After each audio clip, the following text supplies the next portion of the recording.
we have 14 speakers from the eminent institutions across.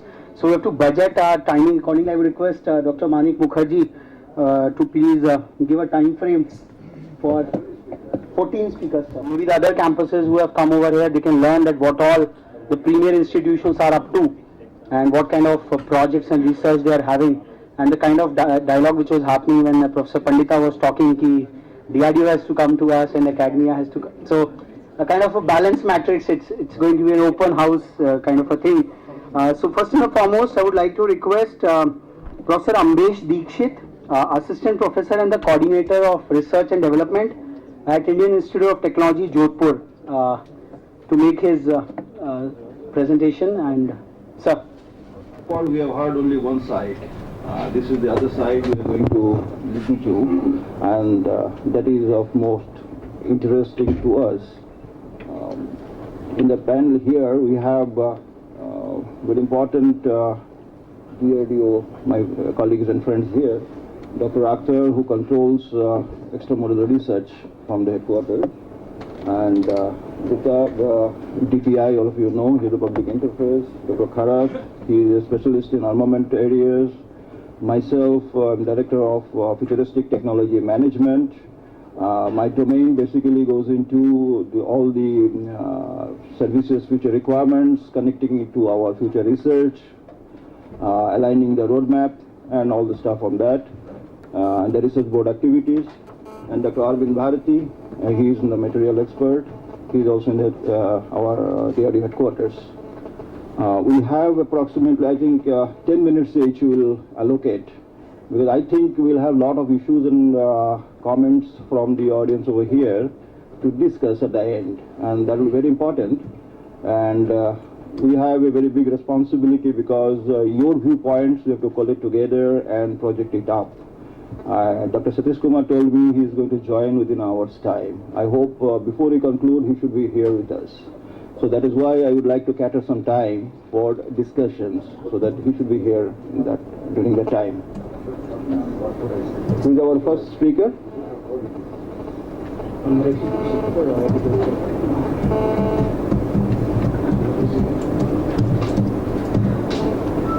Professor Ambesh Dikshit, right? Okay, IIT Jodhpur. Right. Please. Okay, we have 10 minutes, sir. I will try to wind up. Try to focus on the capability that you have in your institute. It's very important that you project your research capability, the areas that you think that the defense will be able to exploit maximally.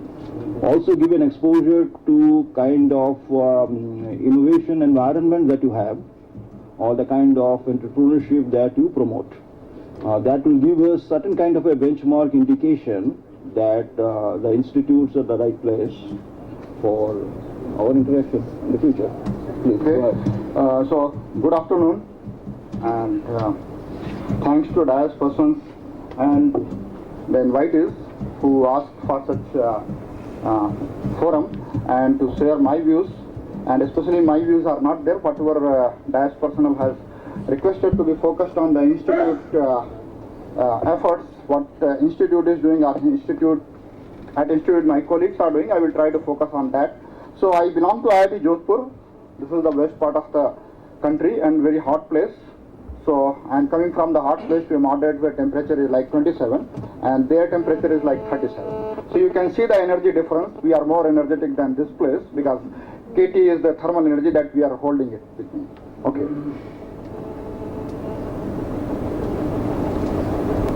So I were on the wrong track. So apologize for that. Okay. So IIT Jodhpur, this is a new institute. It has only 6 years life, so it is in the nascent stage and it's developing. Yet we have developed a lot of capabilities in the research front, because our mandate is to teach and research. And our major thrust is in some of the areas that we are focusing it here. You can see the electronic devices, sensors, energy application, especially the solar energy application, and the storage. And most of the applications, whether it is electronic devices, these are sensors or energy or storage, we look towards the low-cost technology. Can we provide an indigenous solution to high-end technology? The answer may be yes, answer may be no, but we are trying towards the yes. And that we will show some of the capabilities that we try to do it here. One of the first group that we are focusing on is the low-cost electronic device applications, where we focus on different aspects. First of all, like inorganic and organic hybrid compound semiconductors for various applications. It includes even the solar devices as well as the sensor applications. Organic electronics for next generation, where people are working on FinFET devices and high-end carbon and nanotube based devices, semiconductor like graphene twisted devices for high-end electronic applications, high-speed electronic applications, as well as sensing applications. Next one, another group is there, which is they are focusing on plasmonics based devices. Again, it includes even the metamaterials and hybrid materials, where they can come up with a wider applications. Again, aspects are looking for electronic applications, sensing application, and energy applications. So this is the, if I complete this group, the next group that is focusing on the research is the nanomaterials, especially on focusing on hydrogen generation and catalytic applications, and more or less on biomaterials for different applications. This includes nanomaterials for hydrogen storage and catalytic applications. One group is dedicated for that, and they have achieved such a technology that IOCL and BHEL, if I am right, they are interested to take it forward. Then biomaterials, especially bio-inorganic hybrids for various applications. One of such applications is plasmonics, where people are trying to do it, and also they are trying to understand this in solar applications. Then nanomaterials and composites for water applications. Whatever I come to know as an R&D level, people have developed indigenous low-cost pot mixed with these nanomaterials, which can provide you very pure water, where you don't have such kind of water filters like ROs and all those things. Those are homemade, in-house. Everything is in-house, so technology is very mature. They have done very successful experiments, and the water purity is up to a commercial, these RO filters. So these are the indigenous technologies, are in the development, are in the very highly developed stage. Next group is composite materials for lightweight and structure joints and welds applications. There is a very focused group. They are looking into it. They are lightweight materials. They are trying to focus into it. I will throw some of the light where people are working in such kind of applications. This includes again inorganic, organic, composite materials for possible applications. Again, fracture mechanics, joints and weld dynamics. And then structure modeling and simulation. There are people who are trying to minimize this. For example, the example that I come to know and I associate myself, people are trying to minimize the structures required for hanging these solar panels.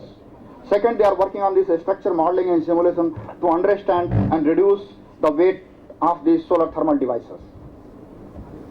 The next group is that is more focused, where is the solar thermal and electrical applications.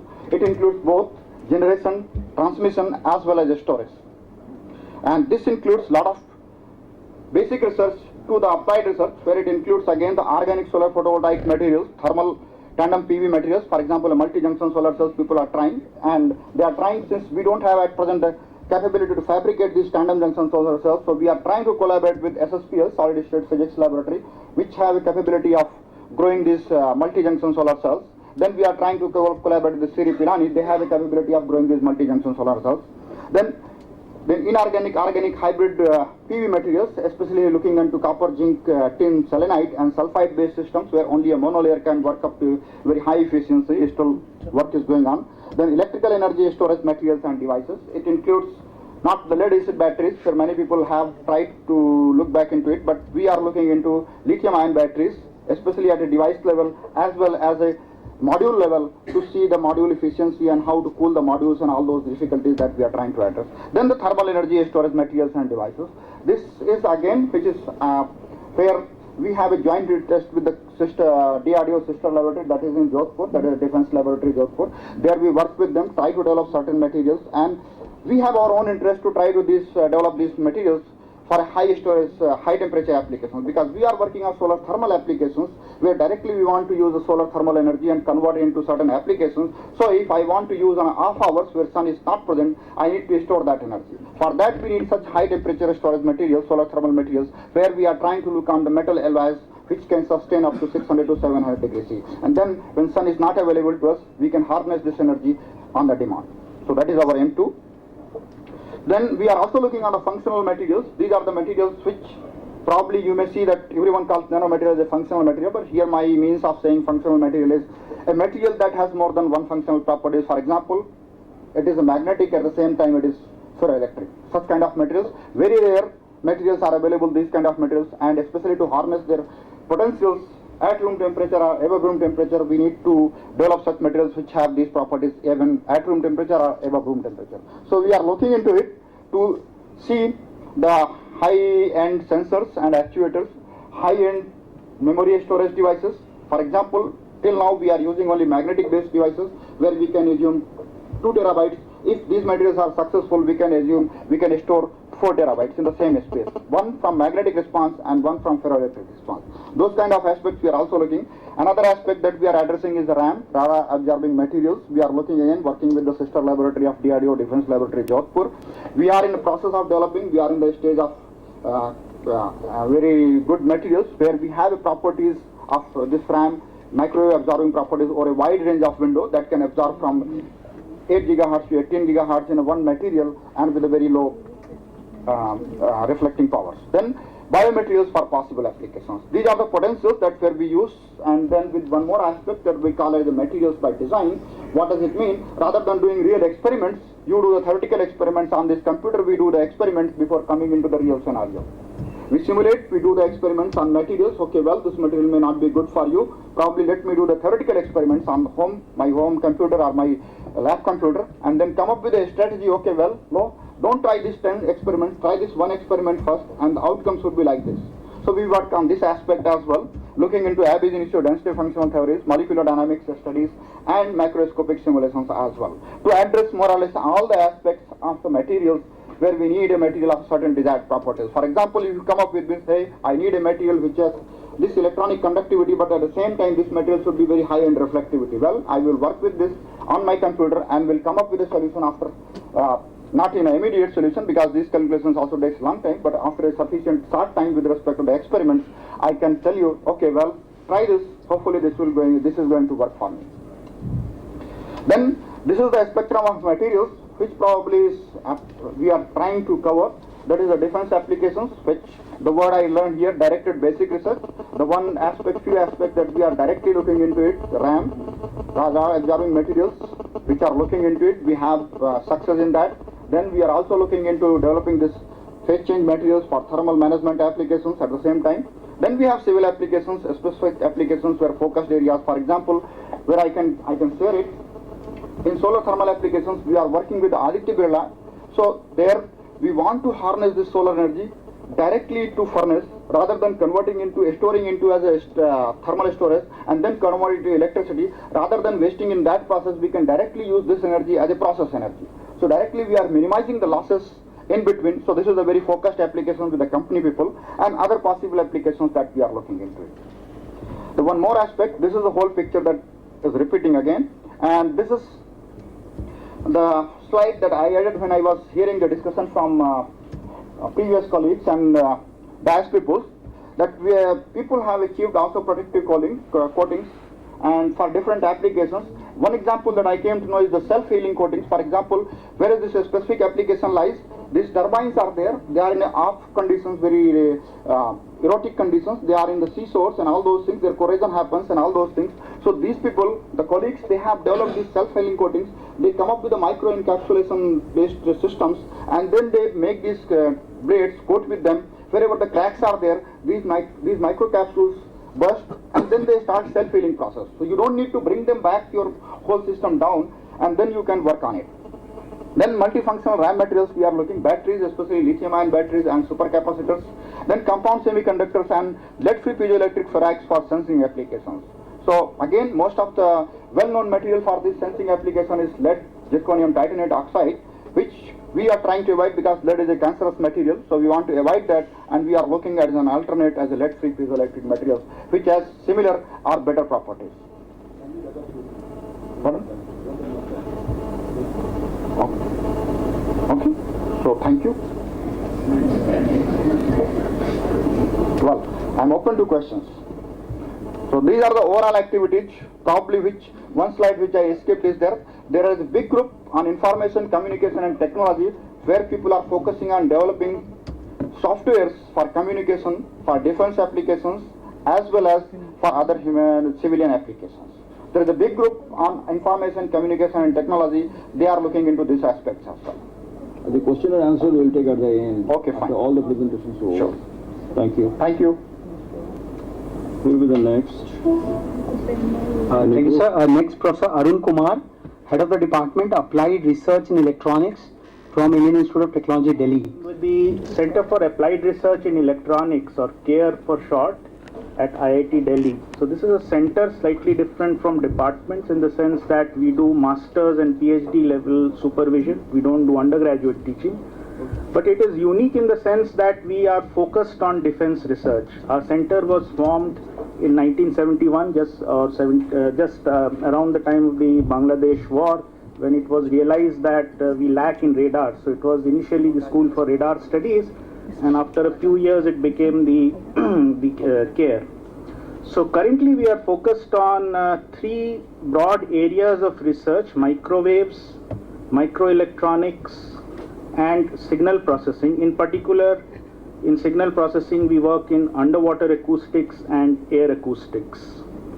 So I will not speak for IIT in general, because everyone does research. There are 400 plus faculty and everyone does independent research. But what is unique about our center is we do group-based research. We do field experiments. We do our own experiments in the sea. We take out boats and ships into the ocean, do underwater communication experiments. We go to the mountains, do experiments in snow for avalanches, etc. So we are working, I just saw the list, we are working with about 10 DRDO labs. The center consists of just about 11 faculty members. We have 40 PhD students and about 80 master's students, and of which half of them are from the DRDO and the armed forces. You are talking about CARE, or you are Yes. talking about IIT Delhi? I'm talking about CARE. CARE. So there are currently, for example, about 15 officers from the armed forces doing their masters. So the unique thing is we do field experiment work, we do applied research leading to products which are in the field. So I'll quickly talk about some of the things we have done and what we plan to do in terms of the research areas. One of the major things we had done earlier was the development of the phase shifters technology, and that is also documented in Dr. Kalam's book on Wings of Fire. He has noted the contribution of CARE IIT Delhi faculty in the development, in the indigenization of this technology, and how the Western monopoly was broken. So in microwaves area, we are focused on antennas, high frequency material circuit systems. Terahertz research is an area we are getting into, which will require a lot of investment. Then coming to underwater research, we are probably unique in the country that we do underwater research in a sustained manner. And we have been doing this since the 1970s. One of the first things we did was the development of the deck landing mirror system on INS Vikrant, which got the NRDC award, and subsequently the relationship was established with the Navy directly. So we do projects for the Directorate of Weapons Equipment and also for DRDO. So the labs we work with are NSTL, NPUL, VESI in the underwater acoustics domain, with SASE in avalanche, with DEAL, LRD, CABS, DLRL, RCI, and also apart from it, ISRO and BARC. So I'm talking about our group of 12 faculty members, 11 or 12 faculty members. In underwater, coming back to the underwater area, we have developed wargaming softwares which are being used for training purposes. We have worked on sonar algorithms, underwater surveillance, for buoy-based surveillance algorithms. And one of the issues is that we are 1,000 kilometers away from the coast, so how do we work? It's not always easy to go to the sea. So we also have developed very high-end simulators for ocean conditions, and they have, so for example, our signatures, we have synthetic signatures of ships and submarines which have been validated perceptually by sonar operators in NOTPAC, and DRDO has expressed interest in those to test their sonars, for example, instead of going out to the sea every time, which is a costly affair. We had discussions about this only last week. We are also working on intelligent mines, signature management, compact, low power signal processing hardware for remote operations. So these are some of the things we are doing in underwater related areas. We also work in underwater navigation, algorithms, data fusion, and then the microelectronics group, essentially the interface has been with ISRO and BARC.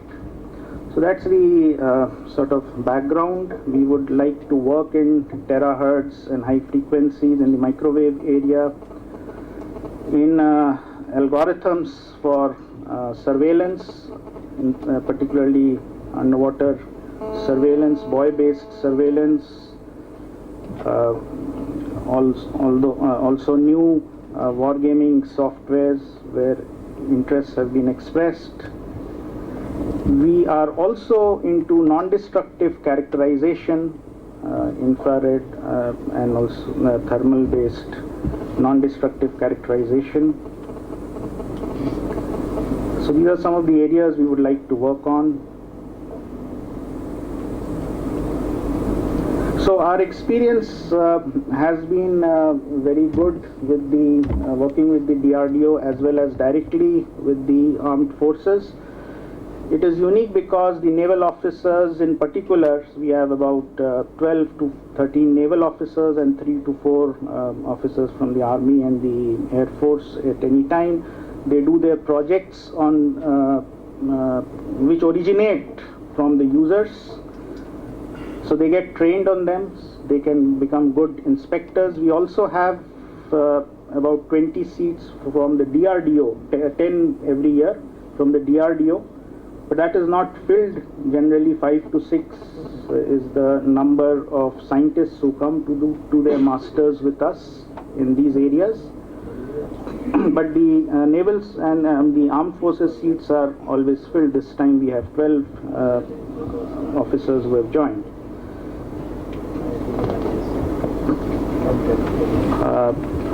Some of the things that I would like to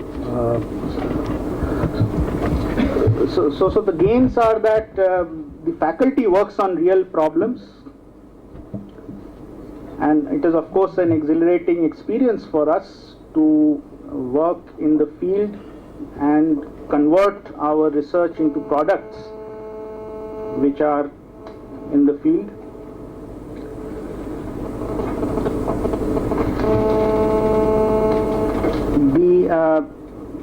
We worked in groups of faculty, so 4 or 5 faculty members in an area.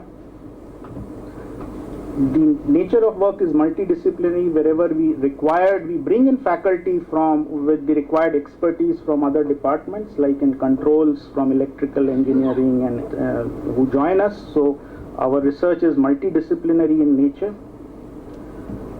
Some of the needs that we feel is that we should have some kind of an umbrella arrangement instead of working on TDP projects or sub-projects and CARS projects, because what happens is that these are of short duration, and the only way we can retain manpower is that we hire PhDs. and they only can do high-end research work, and there is stability. They will remain, we know they will remain for 3 to 4 years at least. So some kind of umbrella arrangement is very desirable, particularly for our center, which works almost exclusively for defense research. That is a need that we have felt. Over the past 5 years, we have done more than 35 crores of defense projects, this group of 10 or 12 faculty members. So we have indeed had a very good relationship with the DRDO. So I'm just sharing the experience. We are already working closely, and if there are any questions, I can answer them. I don't think I have anything more to say. What kind of umbrella arrangement you are having in Something which can, let's say, funding of 4 years, because then I know that I can hire PhD students under that, and they will remain for 4 years. They can do excellent research for 4 years. Otherwise, what happens in CARS projects, people come and leave. They get a certificate after 6 months and they leave. So we can't really do high-end projects. what is the limit of the student you can take? Is there any limit from the institute? The institute limit is very high. I mean, at least 6 per faculty, so we can go up to 60. We are around 40 at the moment. So, and that is not really a limitation.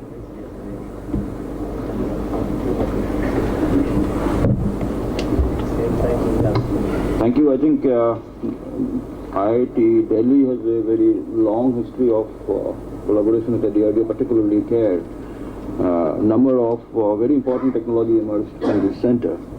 However, I think the demands are much more. I think SA2RM presentation you have seen, the DRDO is looking for many new challenging areas. I think we have to get ready for those. Recently I visited your place, and a couple of new interesting areas came up. One is the ballistic area. Ballistic protections, modeling, terahertz, these areas of projecting, I think it appeared very interesting. I think we'll be very soon talking to you on this. Yeah, so we will also be trying to grow in terms of number of faculty because of these emerging requirements. We are already going to project increasing the faculty to 20 from 10 at the moment. I think we are going to have a new campus as well somewhere. Yes. Okay. We'll have a discussion. Thank you. Thank you. Thanks a lot, sir. The next presenter is Dr. M.M. Shajumon, who is an assistant professor in the School of Physics at the Indian Institute of Science, Education and Research, Thiruvananthapuram.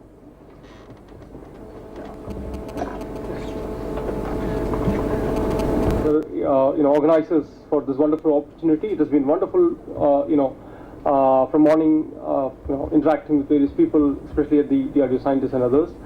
So, I'll just share a few slides on the research activities at IACR Thiruvananthapuram. Before I go, just a quick, I think many people know about these ISOs. They are like new institutions, and we are in Thiruvananthapuram, and we are still in the transit campus. What you see is a pictorial of our new campus, which is being built in Vidura, which is about like 40 kilometers from the city.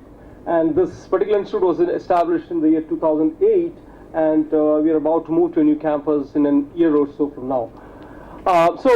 Again, just to give you an idea about Professor Jamis, who's our founding director, and then Professor Ramakrishnan as the present director. So we have a faculty strength of about 41. We're just, getting into the, research modes in various disciplines, and about 12 visiting faculties. What I would do is quickly, even though, many, areas probably are out of the, DRDO's interest, but then just quickly going through the various areas. What you see in the green areas are what we have presently, various faculties, working on. So I will just quickly go into the area of the School of Chemistry, where we have strong organic, inorganic chemistry already now, and physical chemistry. People work on nanomaterials, photochemistry, ultrafast spectroscopy, NMR spectroscopy, and we do have support from the theoretical chemistry, where we work on nonlinear dynamics and quantum chemistry. But what would be interesting, again, I have a few slides on from the School of Mathematics as well, which contributes to the different DRDO interests, which I'll come into in a slide from now. So moving on to the physics, I come from physics, School of Physics. So what we have here is, I think there's a major group working on energy. If you look at from the green slide that you have, I'm not really sure if it's that visible, but then the more focus is on to the energy storage. Typically we work on lithium batteries, supercapacitors, and energy devices. Again, I have another detailed slide on that. But apart from that, we also look into solar cells, both Dyson's solar cells and organic electronics as well. And we have a core theory group as well, which complements to this the experimental aspects of that. So condensed matter physics again, there are a few faculties working on that, as it's listed here. But I just take few slides. Of course, we've been publishing good journals, as you see here, in the slide. But more importantly, again, I have few slides shared from my colleagues in School of Mathematics, what they work on. I was told that it is of very relevance to naval research activity, and they have ongoing collaboration, I was told. So I've just put the details on it. If it would be of interesting, you could probably look at that. And also from so moving on to the School of Physics activities, we have good number of groups looking at the experimental physics, especially on the quantum electrical amplifiers. I think that is quietly close related to the DRDO interest, as you see here in the slides. And there's another area on solar cell especially, and I see that many listed the activities come very close to the DRDO activities, as you see here, all the way from RF sensors, photodetectors, biosensors, and biomedical devices, artificial retina. Coming on, nanophotonics and nonlinear optics lab. I think here also a lot of interest on the ISOs, microwave photonics, as you see here.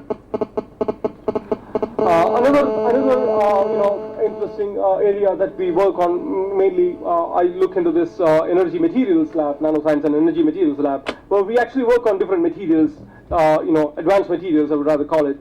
The 2D materials is of really interesting, graphene and beyond graphene materials that we've been recently looking at. And device applications on lithium batteries, supercapacitors, and more interestingly, these kind of hybrid devices, connecting a supercapacitor with a lithium battery, for instance. And this is something that we are really into. And I was just skip a couple of slides and moving on. And something I'm not really sure whether this will be of that interest, but something we are currently looking at is to actually make micro power devices. If you look at it, you don't have any such micro power devices as of now, on-board micro power devices. People talk about MEMS technology, even NEMS technology, but unfortunately, you don't have those devices which can actually power, these kind of devices. But always you have to tag to larger devices. So something that we are looking at is the smaller power sources. That's another interesting area. And moving on, we also have some interest on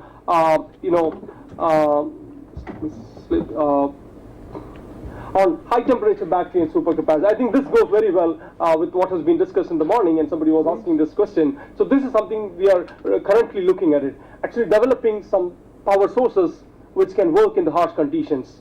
I mean, I'm sure this will be a very interesting area for the defense applications. So you could think about using, let's say, different electrolytes, ionic liquid based electrolytes, which can actually withstand much larger temperature range, and can be used in this kind of harsh condition. That's something that we are really looking at it. Various materials have been tried, optimizing both the electrode as well as the electrolyte conditions here. Another last point to mention on the energy aspects is, of course, I'm spending a bit more time on the energy because that's something that I'm also interested. I'm personally working on energy storage. What we really another project that we look at is on the flexible energy storage. People have been talking about creating lightweight devices and lightweight power sources. So one of the major advancement would be to actually think about making flexible devices, flexible power devices. You could actually make it. We have some recent, sometime back we have some previous work which we have done using carbon nanotubes as the anodes, which actually could be used as very flexible energy storage devices. And these days you could make nanotubes or graphene on a larger scale, and could actually extend this to on a scalable process for that. And this kind of flexible and very robust electrodes would be actually used for making these kind of flexible devices. I think I would just skip it. So thanks again, and any questions we could address. Otherwise, I think thank you again. Questions we'll take later. Thank you very much. I have one thing. It's a fairly new institute, a new university that you have just now presented. These are all great ideas. These are all very important ideas. Now, what is the research environment that you have? What are the facilities that you have to do all kind of this research? We do, We do have, take a minute on that. Sure, absolutely. So, we do have, I think for a characterization, it is not just the flashy thing, but many of these things, for example, we have just, published in, recently. So all this thing, whatever I've been telling, even the micro power devices that I've been talking, especially in my case, we're almost getting to that stage. We have another project which is working on this micro scale devices. Flexible devices is something that we are currently working on. But coming on to your question on the characterization tools, we have pretty much good facility, even SEM, TEM, XPS, almost all the facility we have in our place, where we can actually do all the characterization, I could say. Everything we have within our campus. And other thing is like the labs are all set. Even though we are in the transit campus now, almost all the labs are set with all facilities. Who is supporting you? Is Department of Energy supporting you? So it's actually a MHRD institute, similar to the IITs. It comes under the MHRD. It's typically under the MHRD. Okay. Thank you. Thank you very much. Associate Dean, SRIC and International Relations at IIT Mandi. I should thank the organizers as well as the DRDO for giving this wonderful opportunity. I'm basically representing my institute, again like the previous institute that has been introduced. IIT Mandi is one of the babies among the IIT fraternity. So we have started just 5 years into our existence. We are into the 6th year. Though it's a new institute, so we are, trying to focus on certain areas rather than compared to other established IITs like IIT Delhi. We may be doing the activities maybe limited to 1 or 2 centers in these institutes because our strength is relatively less. So we are the only IIT in the Himalayas at the moment. So being a new institute gives us the opportunity to do things differently rather than the other institutes. So we have the flexibility to experiment with teaching as well as research the way we do. So one of the ways we are trying to introduce innovation into the curriculum of the BTech. So our BTech curriculum is basically a design-oriented curriculum. So we have a design element integrated. We believe in learning by doing. So doing also, it's not exclusively learning by doing, but learning by doing is very much emphasized in IIT Mandi curriculum. So for example, we have in the first year we have a course on reverse engineering where students are given products and they have to totally crack it down and then reassemble it and make it functional again. So that's one of the courses they do in the first year. Very much in the first year people come with a lot of enthusiasm, so we want to keep that enthusiasm going on. And then the second year again, without having much engineering knowledge, the students are asked to come up with a prototype. They are given an idea, they have to, again they do. We also make them work in teams. So these are interdisciplinary teams, the way the industry works. So the students are asked to, come up with a prototype of on an idea that they have to select, and then they have to implement it. They have to come up with the prototype. So these are some of the products that we have listed here. The prepaid electron EB meter, oil spill remover, and things like that. Maybe not very high-fi things, but while we were discussing in the morning, how to introduce the ideas. Again, there is a lot of complaint that people passing out of IITs, they just fly off, and they are not, DRDO is not getting much benefited. But one way where the armed forces or DRDO can be benefited from the talent of these highly intelligent students is that maybe many of these projects, like we discussed in the morning, micro projects or some miniature devices or many of these things. So these ideas can be given to these students, and they can come up with the prototype and things like that. So this is one opportunity, and so the design element is there throughout the BTech curriculum. So this is again another product that the students have come up with. Like a 3D printer. It costs many lakhs of rupees, but our students could make a 3D printer with just 25,000 rupees. So and this is a spanner which is printed using the 3D printer. So and now coming back to the research. So we have certain focus areas. Materials is one of the focus areas in the institute. So we have been heavily investing in this area, both on terms of human capital as well as infrastructure capabilities. So we have around 14 young faculty members and 2 distinguished professors working in this field. So we work on various aspects of material research. But some of the aspects, one key aspect is highlighted here, which is we are working with Intel Research Corporation in US for developing next generation photoresist. The benchmark today is I think 22 nanometer is the benchmark, but we have already achieved 60 nanometer, and Intel is already benchmarking the product that IIT Mandi has developed. So that is a major area, but in this area again we are also working with DRDO. In fact, Dr. Satish Kumar is not there, but when he was the director of PBRL, he was one of the persons who believed in our capability when we didn't have anything.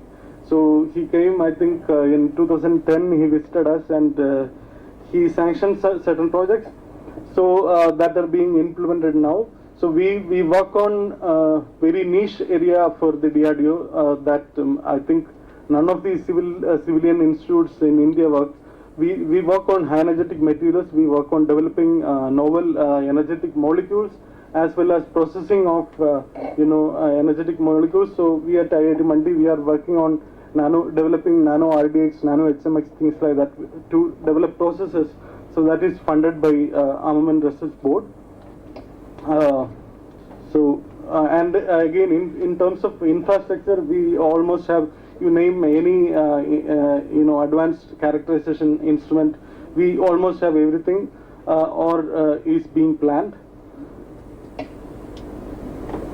And other areas that we are focusing on is communication network and distributed systems. So in this area, including the director, 6 faculty members are working.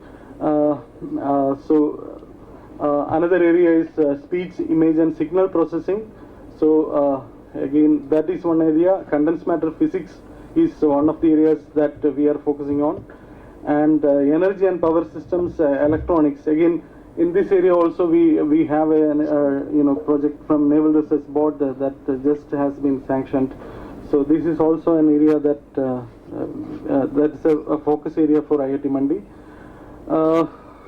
These things again, we also believe it that we need to give the students, maybe one of the reason why the lot of flight of our BTech students happens is, we are not introducing the social challenges to them. What we are doing is, along with the design aspect of the engineering curriculum, we are having in the third year of the BTech, we are having a course where the students have to take up a problem of social relevance.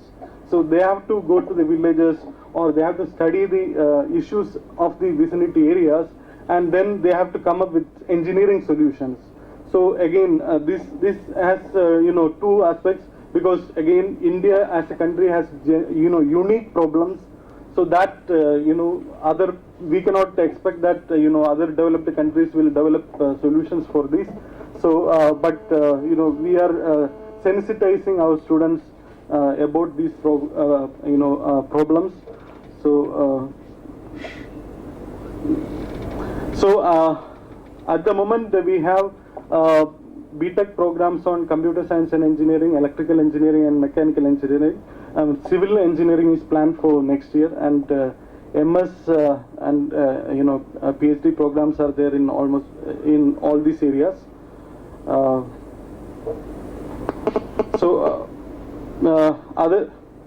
Other thing is, we encourage interdisciplinary research. So in order to do this, in order to break down the conventional barriers of division between different subjects areas, so we have pools of broad schools. So I am part of School of Basic Sciences, but we have School of Computing and Electrical Engineering, and School of Engineering, and School of Humanities. So at the moment we are partly in the transit campus, and we have almost a fully functional residential campus in the actual campus. So these are some of the pictures. So this is the campus that is coming up, which is 20 kilometers away from the Mandi town. So thank you. Thank you. I have one very fundamental curiosity. The research ecosystem that we define, industry one is one of the major important element to make the ecosystem complete.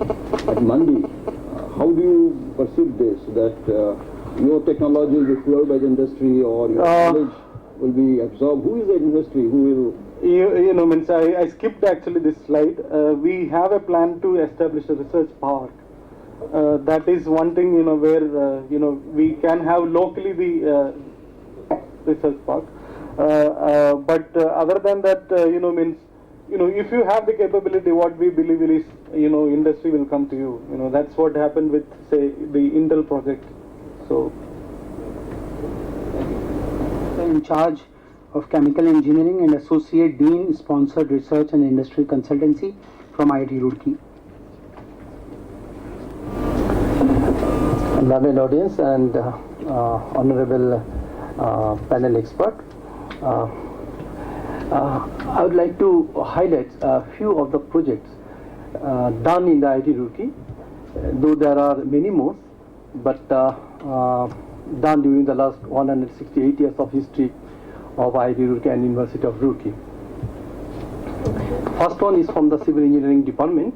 It is the experimental and numerical investigation of the ballistic resistance of ductile target subjected to oblique impact of sharp nosed projectiles.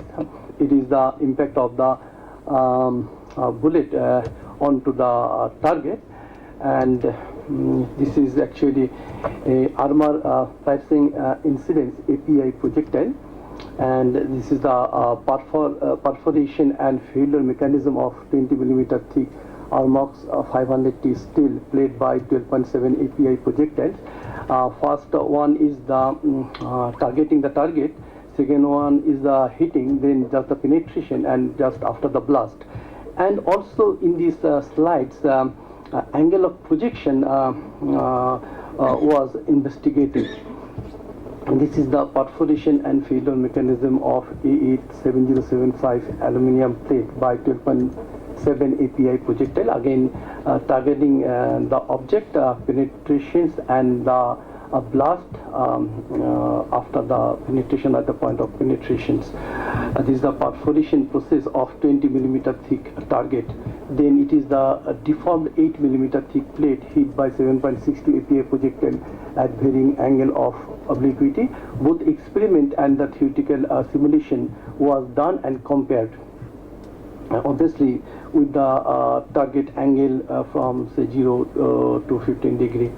And this is a mathematical equation tested with the experimental result, and this is trace developed by the pressurized equipment in the laboratory, and the deformation tested. And this result was used in the numerical equations even at the various temperature. Okay, this is against the temperature, and data have been created to validate the mathematical equations. These white pictures is the experimental result photograph, and colored photograph is the simulation result. This is the comparison of experiments and numerical investigations. Professor, Next one is the... could you highlight your research areas and the capacity that you have, capability that you have focused on that is specific, yeah, within 10 minutes I'll focus whatever I have accommodated here in this slide, right? And this is the missile impact or on underground tunnel that is of the composite material with the various layers, and for the impact of the missile, and dimensions of the missiles have been given here, and numerical results have been given here for the penetration depth of 1.84 meters. And again, this blast pressure have been calculated using numerical analysis, and it is simulated here for the penetrations of the missile through the various layers. And next one is the DRDO projects given to the IIT Roorkee in the Department of the Physics. That is heat transfer investigation inside rectangular duct with matrix cooling. And that is actually one solution is there for the cooling purposes with the coolant gases. Different layer has been identified with the different aspects, and matrix cooling have been proposed. It is better than pin turbulator or reef turbulator and whirlwind method. Moreover, this matrix cooling gives the rigidity to the turbine systems against its failure. Next one is the study of heat shimmer removal techniques for long-range imaging system, and main goal was to restore a single high-quality image from the observed sequence with the specific objectives. And this is the results obtained already, and just to show you that that was the part of the project. And this is the DRDO project given to the Biotechnology Department of IIT Roorkee. Three-dimensional, number one is the three-dimensional structure analysis of alpha virus capsid protease, microbial degradation of toxic, second one, aromatic compounds using structural biology approach. Third one is the evolution of antimicrobial ingredients of some Indian ethnomedicinal plants, mainly from outer Himalayan regions. Actually, it is the target of the E. coli bacteria protein, and the X-ray crystal structure is given at the middle, and then with the inhibitors to the protein structures have been taken for the evolution of antiviral drug testing. And outcome of the project is atomic structure of capsid protease determined for structure-based rational drug design, and chikungunya virus protease assay from antiviral screening developed. Future proposal of that project is development and discovery of chikungunya virus drug. And next one is the target of the microorganisms which can degrade the PCBs, pesticide, tear gas. Actually, enzyme is modified, meteor one is the enzyme is modified to develop the bacterial strain and broad substrate specificity, more efficient in bioremediation, degradation of aromatic compounds. I am from the chemical engineering department. I use this microbial strain, modified engineered strain in the continuous bioreactor for the degradation, complete degradations of the polyaromatic hydrocarbons as well as other toxic material. Significance: aromatic compounds cause cancer, immune disease, etc. used in manufacture of chemical weapons.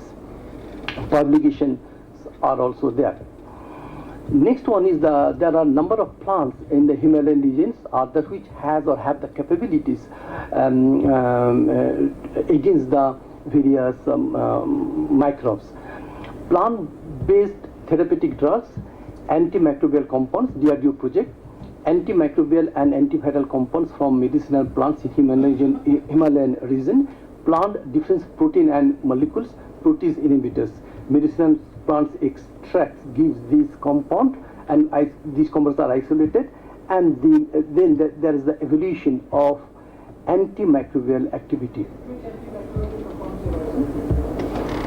Actually, this is done by the Professor RPG and are used again, like it was said that chikungunya viral activity can be. This type of medicine can be used in against the virus also. Yeah, against the bacteria. So if you are interested, I can give you the list of the bacterial activity to be seized by this. Then the Department of Physics was Functional Nanomaterial Research Laboratory. There these equipments are there. Synthesis and characterization facilities funded by Ministry of Information Technology. This is DC and RF magnetron sputtering system, cryogenic free vibrating sample magnetometer with superconducting magnet, etc. And this is the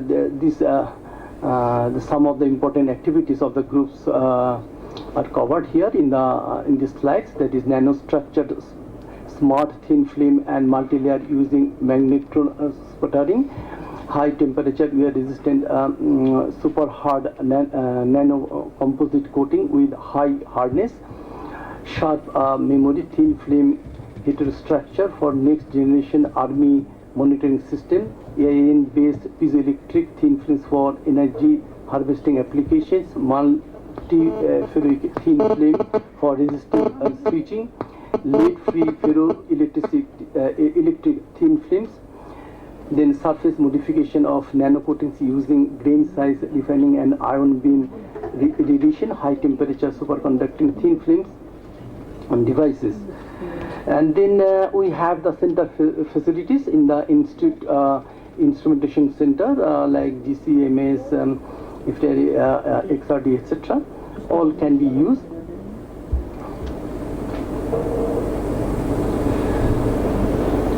The last one is the study and development of multi-layer and frequency selective surface for application of radar wave absorption.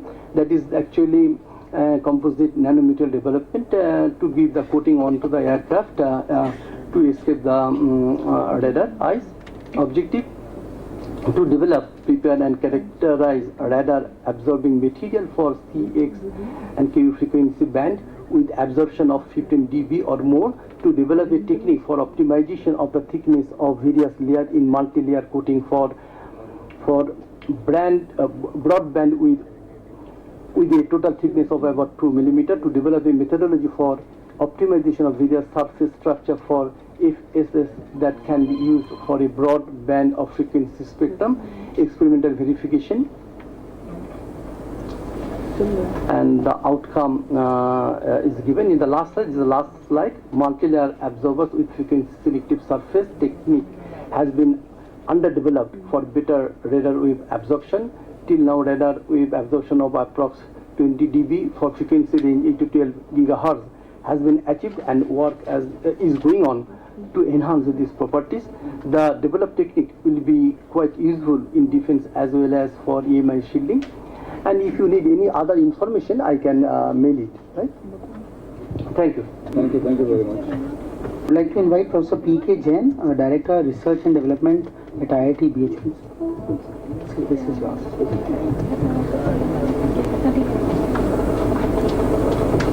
Professor P.K. Jain, I think he has left. Professor S.P. Mehrotra, Professor in Charge Research and Development and Professor in Charge External Relations at IIT Gandhinagar.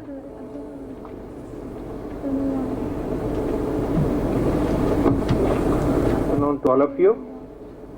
Mr. Chairman, I would, with your permission, I'll digress for 2 minutes from my presentation to make a suggestion for DRDO. In fact, I should have made this comment in the morning sessions, but since I came a bit late and I think there was no time for that, so I will take this opportunity to make that suggestion. And this is with regards to the kind of relationship that DRDO should be having with academia in India. We have government funded institutions, IITs, NITs and several others. We have several quality private institutions, and we also have institutions not of high quality, both in government funded category as well as private category. Now, as I see the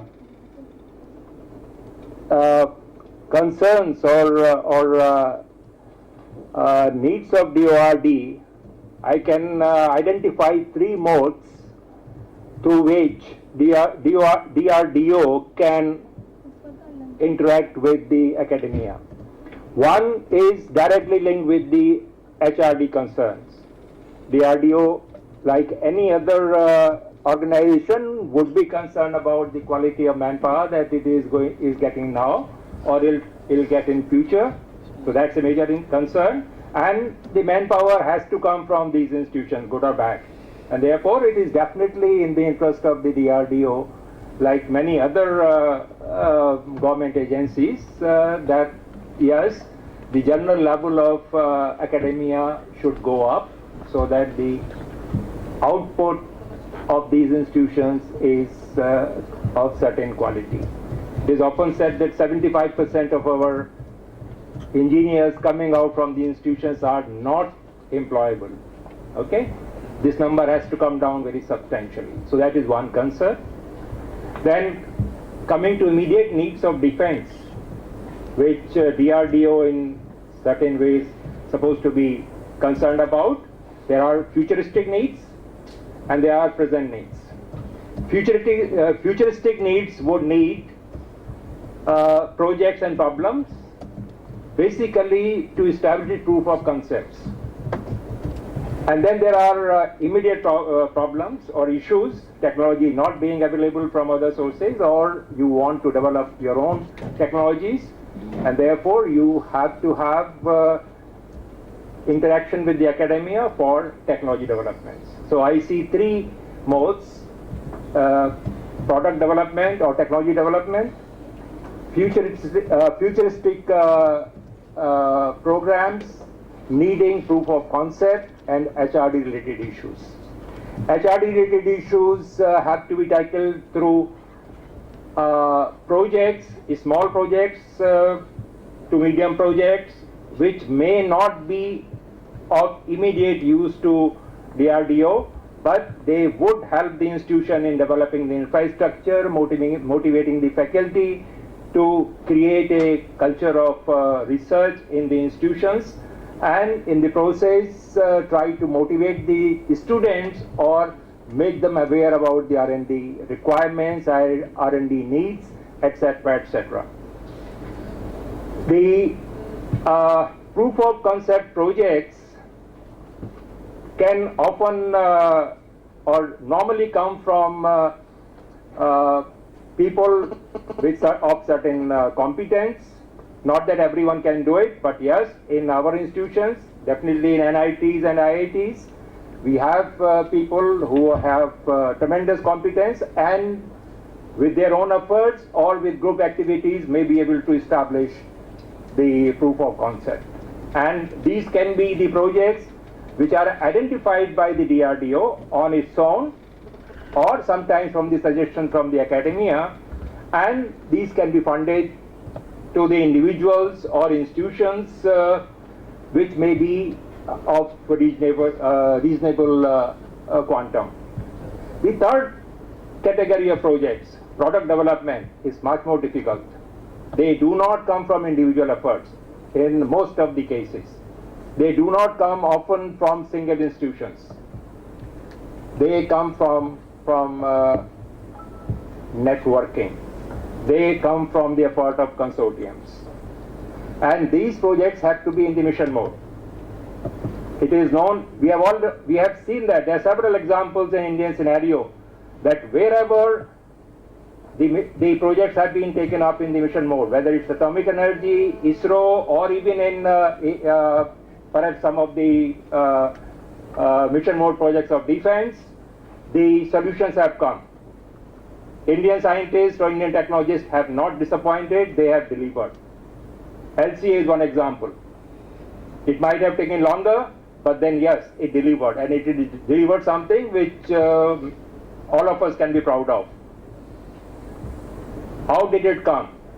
There were close to 100 institutions which were participated in one way or the other. There were a group of individuals who defined the problems, who defined the individual projects.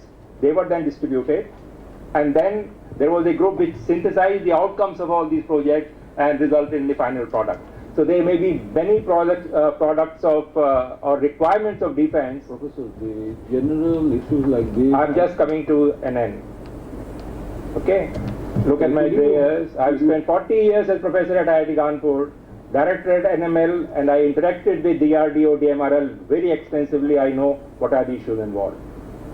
I can give you the list of, I'm going to give you the list of the topics that the faculty at my place are working on. It is not going to be different from the list that others have given you. I don't know how are you going to sort out which place you go to. In fact, the problem of Indian, not problem, it's a universal problem in fact, that in academia, if the problems are not defined, as a faculty member, we define our own problems. Most of the time, if you see the problem statement, they are identical. This issue is very important, has been brought out before. And we start at the same level. Professor, We almost, and give me 2 minutes, sir. I'm not going to take more than that. I'll cut down my other part. I'll leave the PowerPoint here. If you find any merit, use it. If you don't find, leave it. But let me make this statement, because I feel about it, that we start at a particular same level, all of us, whether in IIT, NIT, or private institutions, we start, problem statement is most of the time same. We start almost in a similar way, reach the same level, we then leave it. And if you see how the science research is being done, taken from a level to this, the next level is missing in most cases. What is happening afterwards? Nothing, we don't know. So what is that we are doing? We are generating data research.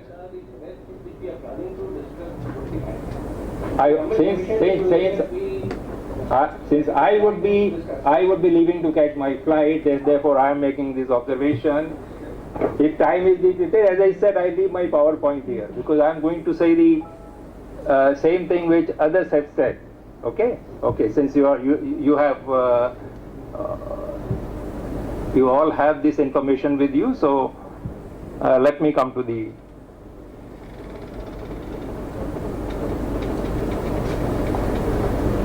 At Gandhinagar, we have identified 5 major areas which we think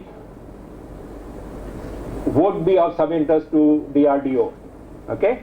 And as I said at the beginning, they are not going to be different or appear different from most of the presentation that you have already seen or you will be seeing in another 15-20 minutes time. Okay, materials. Within materials, You can have a different kind of composites or advanced materials. Example, silicon carbide based. You can have functional material, high energy materials, nanotechnologies, nanomaterials of one kind or the other.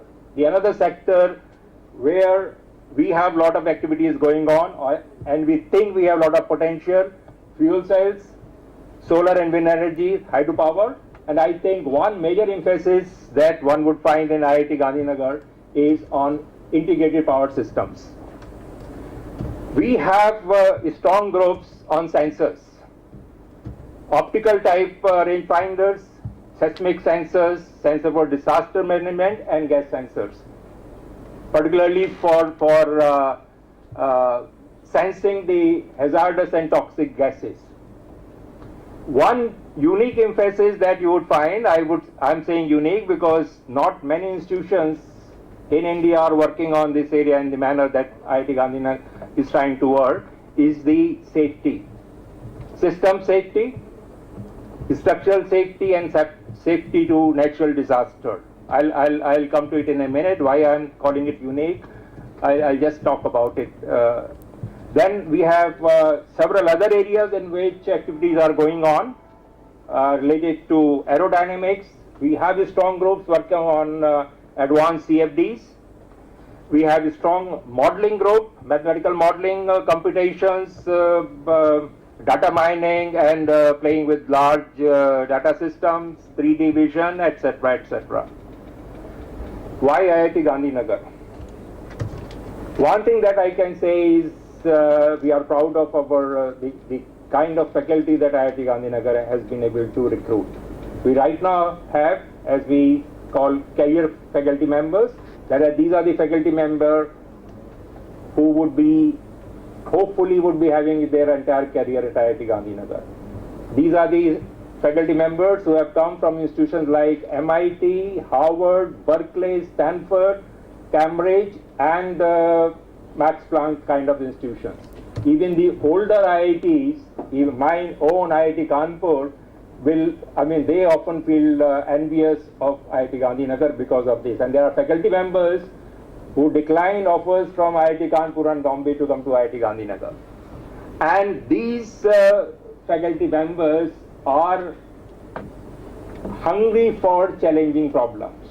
And I think that is our strength.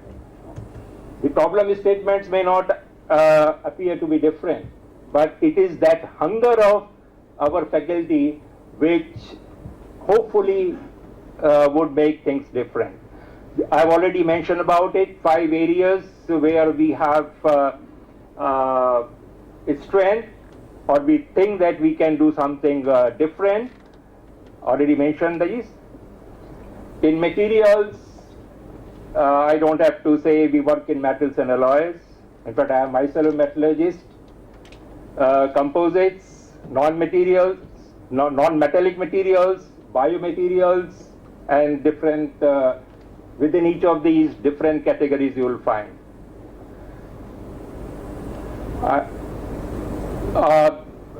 Since we have fairly strong group in materials, a lot of activities in different types of material development studies, their applications are going on. This is one possible DRDO project. I think it is being discussed with some of the DRDO labs, and it is advanced stages of final decision. Terahertz with CMOs, inexpensive THZ detector for defense application, and the other is on development of compact models for semiconductor devices working under cryogenic conditions. This project also is under discussion with one of the DRDO labs. First area is solar cell fabrications and characterization. In fact, at Gandhinagar we have a fairly strong group working on solar energy materials development and also more efficient design of cells. And as I said, integration of renewable energy into power sources is one of the areas of our interest. We have very strong groups in electrical and chemistry, electrical engineering discipline and chemistry, which are trying to develop chemical sensing using tunable diode laser spectroscopy sensors, and physical sensing using optical fiber and tunable lasers.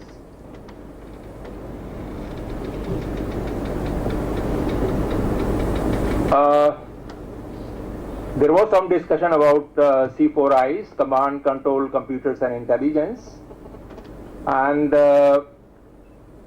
we have a group which is interested in it and is already looking at some problems.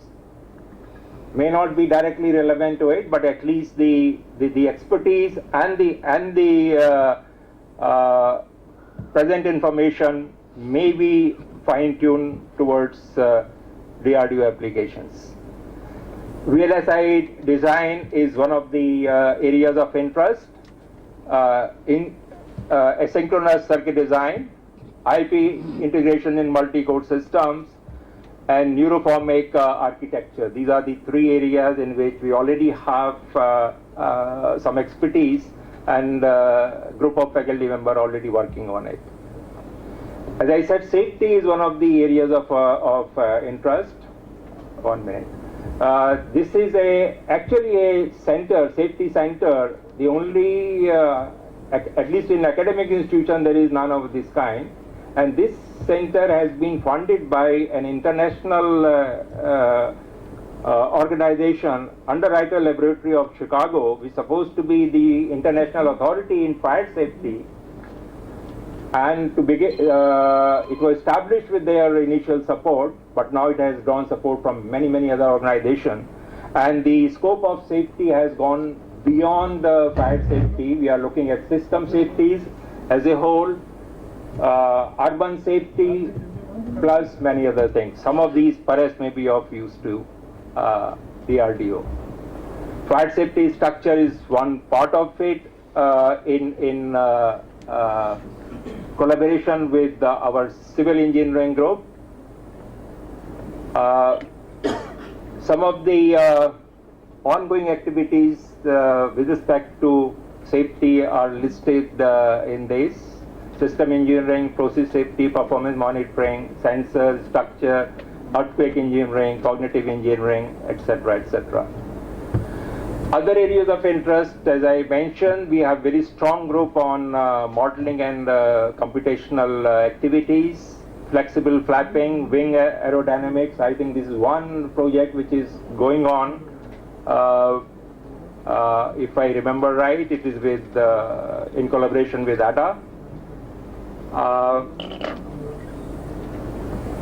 Other areas of some of the other areas, including computer vision, is something that is of interest to our faculty. And strategic site detection of defense, integrating geotechnical engineering with remote sensing and GIS. So can we conclude? Don't take much time. Conclude it. Very good. Is going to be associated with us in biomedical engineering. But the basic tools that he is going to bring in, or expertise that he is going to bring in, is related to certain computational aspects, which he has developed for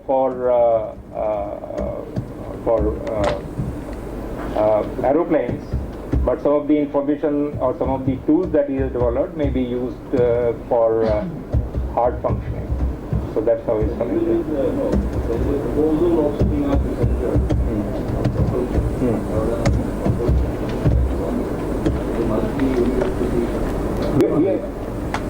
The expertise available at NIT Trichy, which is actually a 50-year-old, we got about 15 departments with multiple specialities.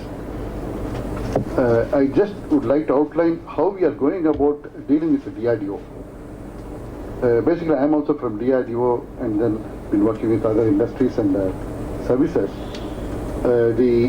Probably why I'm focusing more on this is it will be helpful for the institutions who would like to get into this defense research forum. the expertise available in the institution is multiple. When I took over, we have got a number of AR&B projects, NRB projects, and various friends. But the question is, first decision we took was we'll align ourselves to DRDO requirements, defense requirements. When that decision has been taken, similar to what we had a discussion in the morning, the faculty everywhere, they know every department is different departments. They are all islands, and faculty have got their own expertise. So the basic question everybody is asking DRDO today is, I'm having this expertise. What is the problem you are having? Why can't you why can't you marry these two things? It's very difficult. See, DRDO issues are many. The basic input has to come from the academic institution. So then first decision was, okay, we'll align to the DRDO or defense requirement. Second, there are many people are working on the similar areas. No? So we have to work on the niche areas. Where others are not working, we'll work. That's the second decision. Third, it has to be industry oriented, because now the higher education, all IITs, NITs and other institutions, as per Kakorka committee, it is essential for us to get into industry oriented research. DRDO is industry for us, because the multiple industries which they are dealing with, they are the industry. So whether we like it or not, in any institution, we have to essentially align with ourselves to the DRDO or industry requirement. So with this, the first step was to identify the areas in which we are working. One area is, morning I was mentioning about electronic packaging, because electronic packaging is one area where DRDO is looking for. There is a civilian application, so that's a place where there is a lot of business. But electronics packaging per se, no institute in the country is working. So we took as electronic packaging of one. Okay, then we build a network with other universities, University of New York, University of Georgia Tech, and then try to correlate, gather the information from other places, start running the courses. By the time when we are starting the courses, we are aware of ourselves about how to go about it. That's why the second step has come in. The second step for us was to conduct the training program for the DRDO, missile scientists. Our people cannot enter DRDO. And also the missile scientists cannot spare time to come to our place at a regular working day. So, since we have converted our rooms into our classrooms to virtual mode, we started interacting with the missile scientists on a virtual mode. The training, we started training a certification program, NIT certification program, and they had to write the examination. So 30-odd scientists in materials, manufacturing, different topics. We took control and guidance. We took the video training. The advantage is the faculty, when they are training the scientists, scientists are keen on learning the subject. At the same time, it's a fact that scientists who have joined DRDO and spent about 2, 3 years or 4 years, they know the subject, applied subject, much better than the faculty, because they have been working on a particular area, and they are working in the areas where they can fund. Actually, DRDO is the type of interaction is actually a treasure, because once you know the one-to-one contact with the scientists here, then the faculty gets into contact. Faculty automatically gets into the problem. He takes some time. Afterwards, he becomes a specialist. Then he becomes a review member in DRDO. So this is the second step we took by conducting the training program for the DRDO scientists. The third one is the identification of the core areas. Like one area is corrosion, surface engineering. This is one area which is again tremendous potential, both in DRDO as well as in other industries. So we have set up a center of excellence. The center of excellence, the first deviation was that is if it is an independent department for us, it is very difficult to get into a focused objective. I say all the 15 departments, right from mathematics to management, from every department we have formed the task team and then identified as a task team, special task team. one on this one, the surface engineering, second on electronic packaging, third on safety, the fourth on NDE, fifth on welding. Like this 15 centers, 15 task teams we have formed, and we have not approached DRDO for that. So we have started, and then the faculty who have been doing with the conversion with the R&D project, and they are conversant with other areas, they all joined together, and for them, again the homework has to be from the web page of the individual laboratories, 52 laboratories, they got the specialty. The issues are all well listed in the DRDO website. Once we are into that, that's where for anybody to interact with each other, there has to be some base for us. So we have come to that base where we have set up our task force on various aspects of DRDO, the issues of services, which is also having, I'm repeating, which is also having commercial application. Because we have to play a major role. We have identified what we can play a major role with the industries. When we are talking about DRDO, when we are talking about industries, we are coming in between. When we talk about the Air Force indigenization program, the quantity is very less, quality is very high. So the industry to focus on that with a PhD, with all the qualification, it's just not possible. They just don't bother, even though they know it produces a lot of value. So what we are doing is to bring the SME sector, identify the indigenization products, and then take it as a project, involve the students who are all, top 1,000 rankers are joining our institute, students, along with the students, the concerned faculty, and make the SME cluster to join with us. The SME cluster will automatically join with the Air Force or Navy or Army at a later date. But in between, we operate as a in between agency. Similarly, offset policy of defense, 20%, 40% has to be developed within the country. If it is a critical, it is minimum 20%, or 40% is not critical. So the countries like US and all, Russians are very good, very, very close. Israelis are very close. Countries like French, English, and American, they are not all that, they don't believe much in the industry. So we operate on university contact with these countries. We are having tie-up with number of industries over here, about 200, 300 industries. They are having tie-up with their industries. Again, we are operating in between as a joining, university to university contact. Their industry will believe their university, our industry will believe our university, then it leads to industry contact later. This is another strategy we are following. We are also setting up, in between we have started our own company, NIT company we have inaugurated, and then the innovative projects will be commercialized by the incubation company. We have also now from 2015 onwards, we are getting the research part. So every industry, the industry's product, DRDO support, and then other support, it goes to a center within the campus for production. Why I am telling this is the journey is very difficult. Entry into any of the service requirement or DRDO requirement is not all that easy.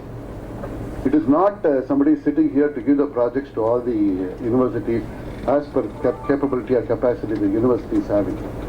It is. We have to nurture ourselves towards the DRDO capability, DRDO requirement, and then it becomes a big group. This is where the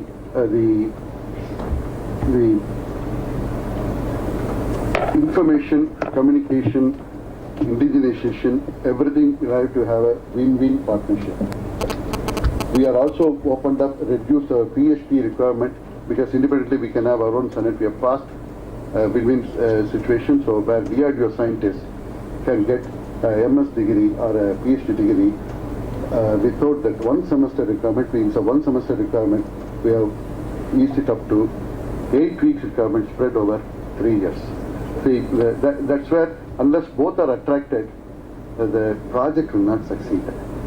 So this, with this background for the last 3 years, now we are approaching DRDO for the major program.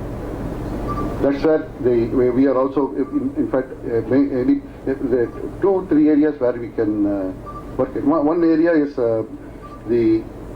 we are setting up with the Welding Institute, the #1 in the world. We are trying to set up the Structural Integrity Center.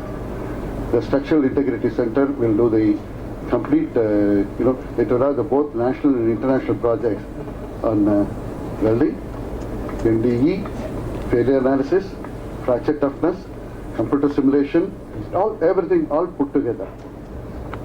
And then with this, for us to set up this, we need an interest, we need DRDO, we need DST, we need shipyards, we need the public sector, we need the services. So this is the MHRD. For attracting this, we need to have our own basic setup in our institution. MHRD has invested about 80 crores on characterization equipment. And we have set up this mostly for the requirements of DRDO. So this is the model in which we are working. Where we can help others is, as Mani suggested, we can cluster our activities. We can cluster our activities, and we can help different, we can identify the areas where we can come together within ourselves, and then go to DRDO for a major program. Do it in a small way, for the literature side, for the student side, and then move to the very, very high level. In fact, the professors have got a lot of advantages here. And Professor Ghoshal et al. Today, about 20 years back, he was a professor. But today, he is a highly respected man in the missile area. So that's, I thought, with the 10 minutes I can share remaining things. Thank you. Thank you very much. Thank you for sharing your Research and Consultancy from the National Institute of Technology, Warangal.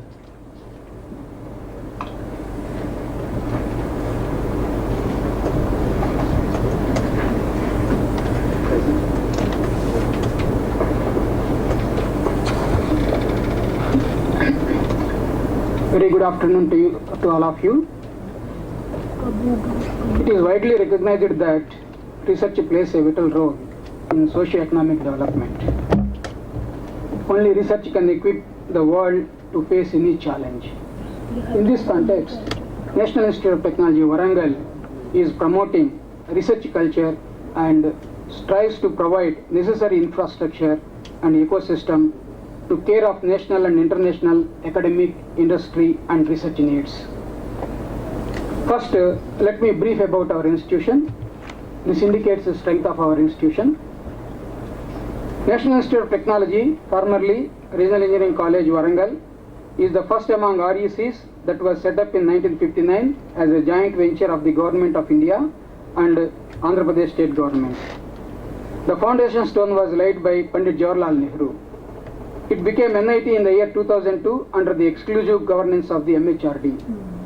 Over the years, NITW was developed into a premier institute of higher learning and research and is ranked among the top 10 technical education institutes, including IITs in the country. NIT Warangal has 8 engineering departments, 3 science departments, 1 humanities, 1 school of management, and 1 physical education. In addition, it has 4 research centers, namely Center for Advanced Materials, Center for Automation and Instrumentation, Center for Sustainable and Alternate Energies, and Center for Urban Transport Studies, wherein the research in interdisciplinary areas is highly encouraged. The Center for Advanced Materials and the Center for Automation and Instrumentation have equipped with many sophisticated characterization instruments such as SEM with IRAX, XRD, ICP-OUS, NMRI, etc. to cater to the needs of all departments. Coming to the faculty strength, there are total 238 faculty, of which 85% possesses highest qualification, that is, doctorate and postdoctorate from highly recognized Indian and foreign universities, and the rest are pursuing for their PhD. Again, out of 238 faculty, 66% are young, and only just 9% are above 60 years. All these data indicate that NIT Warangal has highly qualified, spirited, and young researchers capable of undertaking any challenging research tasks. From the last 5 years, the faculty of NIT Warangal is receiving on an average an amount of rupees 6 crores per year research fund from various funding agencies such as DST, CSIR, DIT, DRDO, BRNS, etc. Particularly, the past 3 years has witnessed the research era under the dynamic leadership of our beloved director, Professor T. Srinivasa Rao.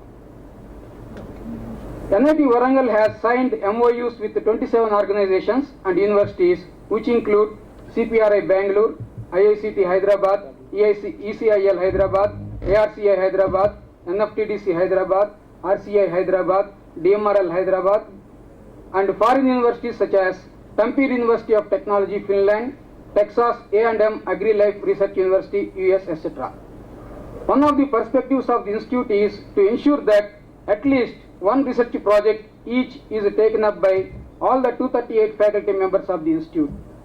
As good infrastructure is available, we are confident of setting up networking research activities among NITs, IITs, and other higher research institutes and research labs. It is anticipated that by 2020, NIT Warangal will emerge as a research institute of advanced science and technology by adding several new dimensions. Although NIT Warangal possesses large number of qualified young faculty who can grab and seize the opportunities to meet with the challenges of the future with innovative and creative ideas, the number of projects and amount therein received from DRDO is very meager. In the last 3 years, on an average, there are only 4 DRDO projects per year, costing total around 80 to 90 lakhs. Other perspectives of NIT Warangal include: it will be linked with foreign and Indian academic institutions, other state-of-the-art science and technology research centers such as DRDO, DAO, ISRO, CSIR, DIT, DBT, etc. to improve the quality of research. Restructuring of labs and induction of new technologies will be done to attract research agencies such as DRDO, etc. Research centers at NIT Warangal will focus on highly advanced technologies matching with DRDO requirements. Research faculty will be encouraged to have collaboration with DRDO organizations. DRDO scientists will be invited to visit our labs and deliver technical talks on their ongoing research and interact with research scholars and faculty to attract collaborative work of mutual interest. In the similar way, our research scholars and faculty will be encouraged to visit DRDO labs and collaborate with DRDO scientists and participate in their ongoing research projects. We are equally conscious of the need to encourage research on emerging technologies, drawing on talents and skills from students and augmenting human resources, besides building requisite infrastructure for research and development.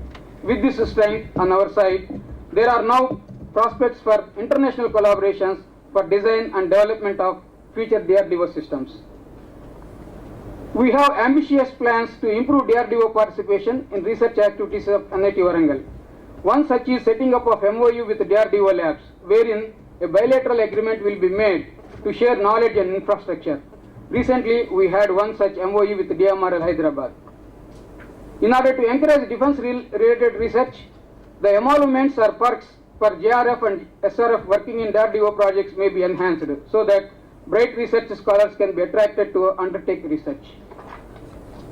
We are focusing on the development of cutting-edge technology having defense applications.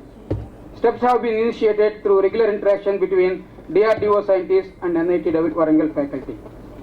I thank Engineering Watch and DRDO for inviting NIT Warangal to participate in this forum. Thanks a lot.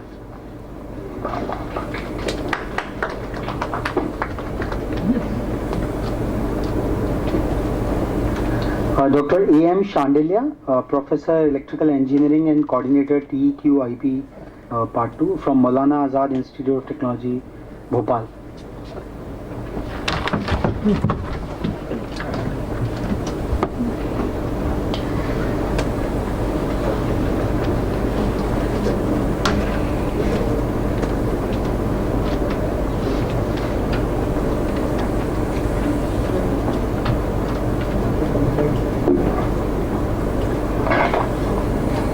Namaskar.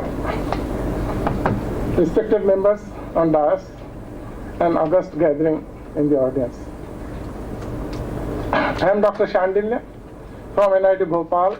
I am Professor Electrical Department and Coordinator for Technical Education QIP, Technical Education Quality Improvement Program of Government of India, run by MHRD.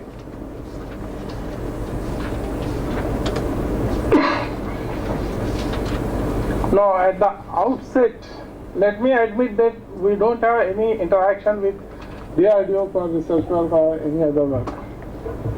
When I saw the letter from DRDO about this conference, I thought that this is the best opportunity for us to interact and see if we can go for any collaboration.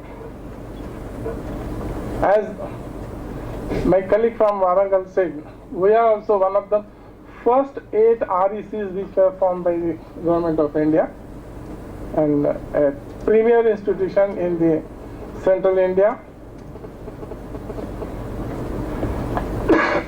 We are having total 9 departments. Just let me tell you about these things. 9 departments: architecture, bioscience, chemical, civil, computer science, electrical, electronics, material science, and mechanical engineering. And 3 research centers: energy center, nanoscience and engineering centers, and remote seismic centers. In fact, under TechUp, we have received 5 crore grant for Center of Excellence in Remote Sensing.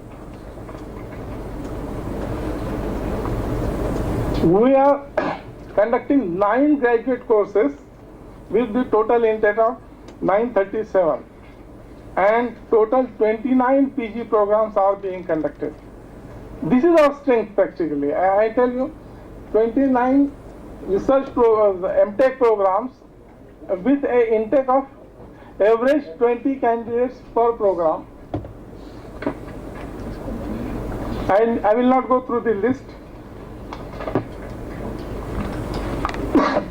And as rightly pointed out by the Warangal fellow, yes, we are lucky to have the young faculty members. And young and dynamic faculty members, most of our young faculty members, they are PhDs from premier institutions, and their capability is evidenced from that in last 2 years we have granted 2 Indian patents and 1 is under process. The first process is modified greenhouse dryers application so and so by Anil Kumar. The second is reconfigurable mechanism for the wind turbine blades, and third one which is under process is cross-connected source-based multi-level inverters.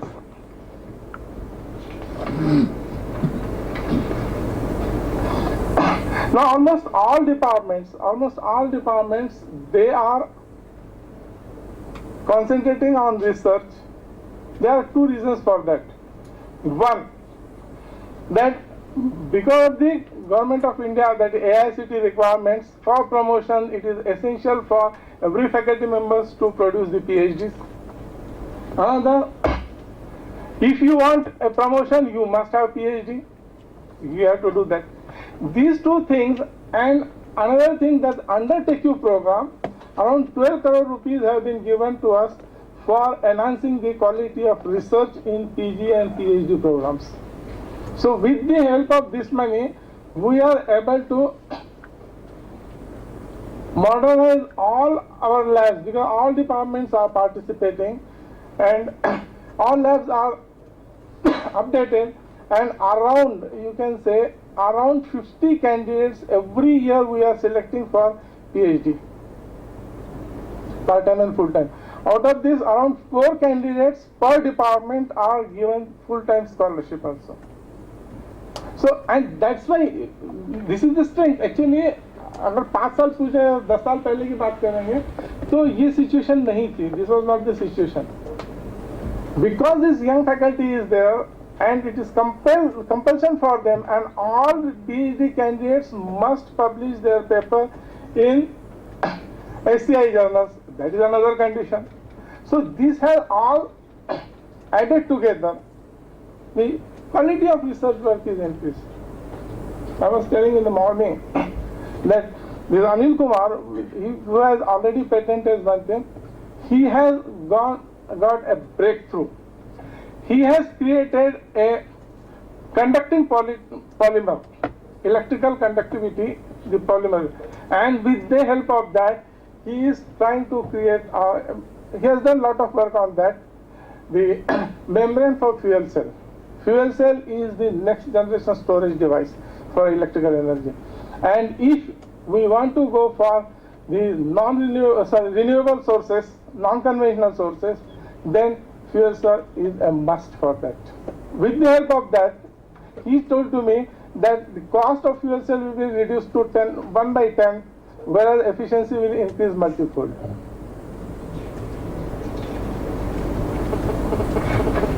Our electrical department, they are working on smart grid, they are working on power electronics, particularly for application of renewable energy sources, because you need that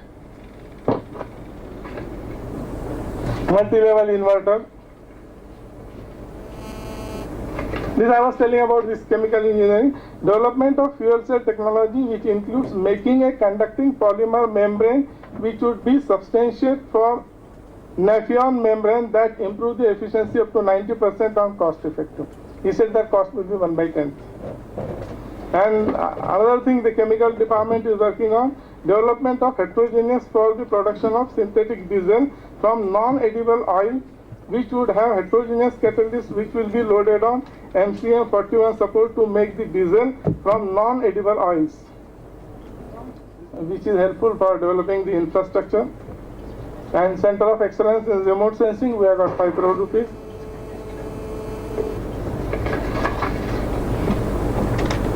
Mechanical department, they are expertise on wind energy. Professor Siraj Ahmed, he told me that he can generate the data for any area at any height about the wind energy.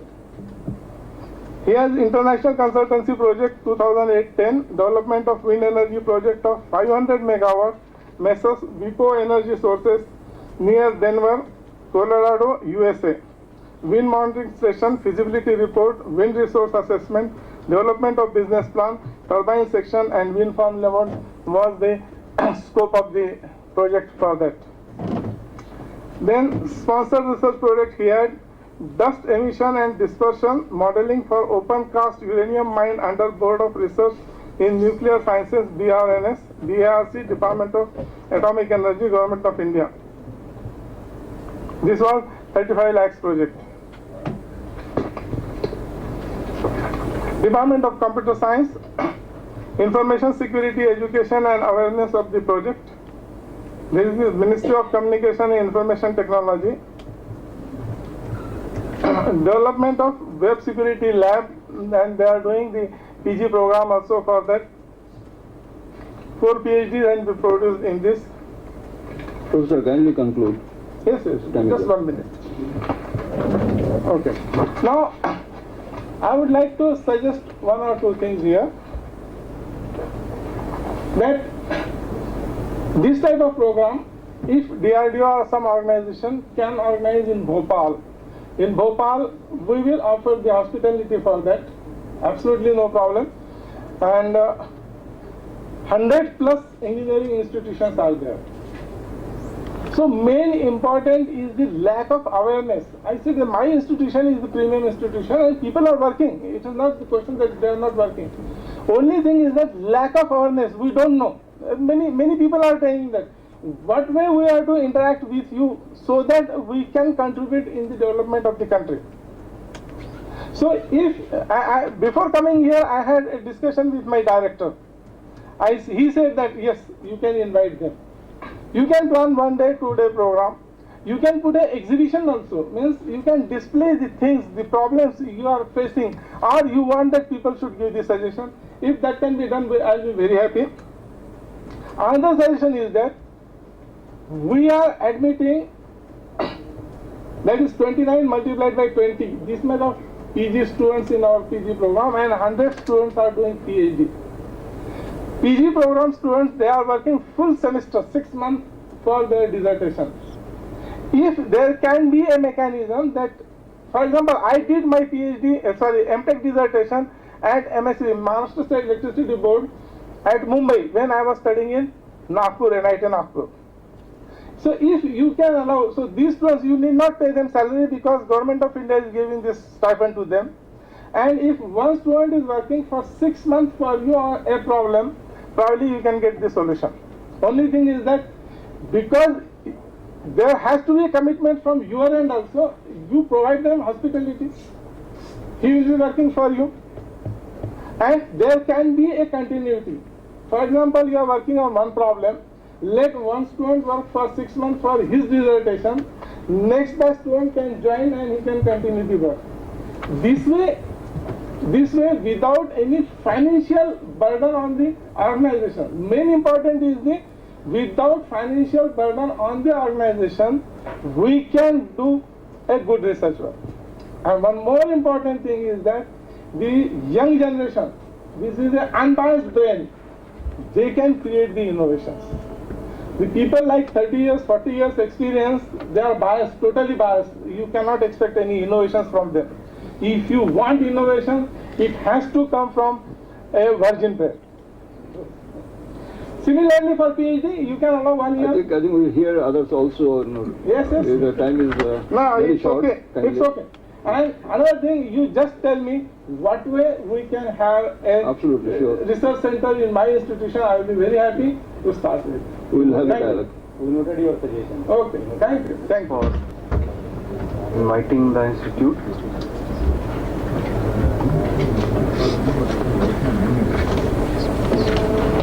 We were fortunate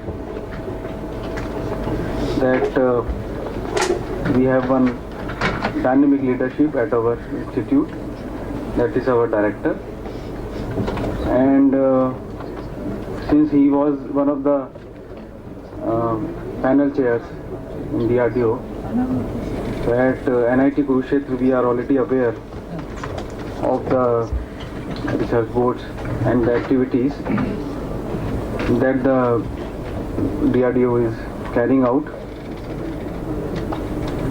And as mentioned by other colleagues from NIT, the situation is changing at NITs. Earlier we were primarily the undergraduate institutes, although we were running postgraduate programs. And now the situation is changing since last 5 years, as